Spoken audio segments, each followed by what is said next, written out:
Yuddhakanda chapter 2 starring Ajay Rao, Archana Jois, directed by Pavan Bhat. ఈ మూవీకి producer main లీడ్గా act చేసిన అజయ్ రావ్ గారే. ఈ మూవీ ఏప్రిల్ 18న కన్నడ లాంగ్వేజ్లో థియేటర్లో రిలీజ్ అయ్యి ఇప్పుడు అమెజాన్ ప్రైమ్ వీడియోలో తెలుగులో కూడా స్ట్రీమ్ అవుతుంది. పార్ట్ 1 చూస్తేనే పార్ట్ 2 అర్థమవుతుందా అంటే నో, డైరెక్ట్గా పార్ట్ 2 చూసేయచ్చు. ఫ్యామిలీతో చూడొచ్చా అంటే ఎస్ చూడొచ్చు. మూవీలో ఎలాంటి అడల్ట్ కంటెంట్ లేదు. మూవీ రన్ టైం వచ్చేసరికి 2 hours 26 minutes. మూవీ చూసాక నాకు ఎలా అనిపించిందంటే ఓకే ఇష్. రివ్యూ లాస్ట్ లో రేటింగ్ ఇస్తాను. Full detail review, positives and negatives లో మాట్లాడుకుందాం. కథ విషయానికి వస్తే అజయ్ రావ్ యాజ్ భరత్ లా కంప్లీట్ చేసి ఒక లాయర్ దగ్గర అసిస్టెంట్ గా జాయిన్ అవుతాడు. జాయిన్ అయ్యి చాలా ఇయర్స్ అయినా చిన్న చిన్న కేసెస్ వస్తూ ఉంటాయి. ఒక రోజు కోర్టులో కేసు కంప్లీట్ చేసి బయటకు వెళ్తుంటే అక్కడ ఉన్న నివేదిత అనే ఒక లేడీ పోలీస్ దగ్గర గన్నులు తీసుకొని ఒక పర్సన్ ని షూట్ చేసి చంపుతుంది. చనిపోయిన పర్సన్ నివేదిత వాళ్ళ పాపని టార్చర్ చేస్తాడు.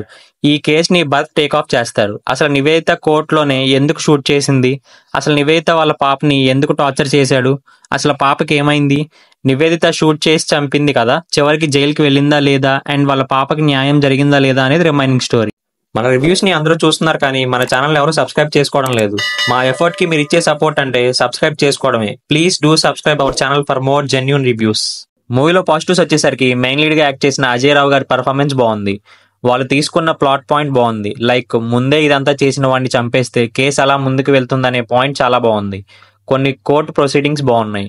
మూవీలో నెగిటివ్స్ వచ్చేసరికి one of the weakest court room drama in recent times అంటే ఈ సినిమానే. మెయిన్లీ ఇలాంటి మూవీస్ కి కావాల్సింది కోర్ట్ రూమ్ డ్రామా ఇంట్రెస్టింగ్ గా ఉండాలి అండ్ కోర్టు ప్రొసీడింగ్స్ కొత్తగా ఉండాలి. అలాంటివి ఏమి ఉండవు ఈ మూవీలో.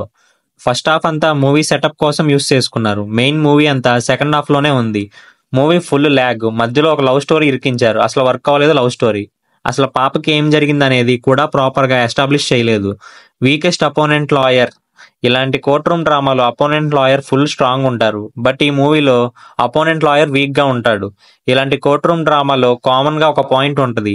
ఇదొక పెద్ద కేసు అన్నట్టు చూపిస్తారు. ఈ కేసుని వాదించడానికి ఇండియాలోనే టాప్ మోస్ట్ లాయర్ ని తీసుకువస్తారు చాలా ఖర్చు పెట్టి. బట్ చివరికి ఓడిపోతారు. ఈ పాయింట్ ని ఎవరు చేంజ్ చేయడం లేదు. అందరూ సేమ్ టెంప్లెట్ లో మూవీ తీసుకొస్తున్నారు.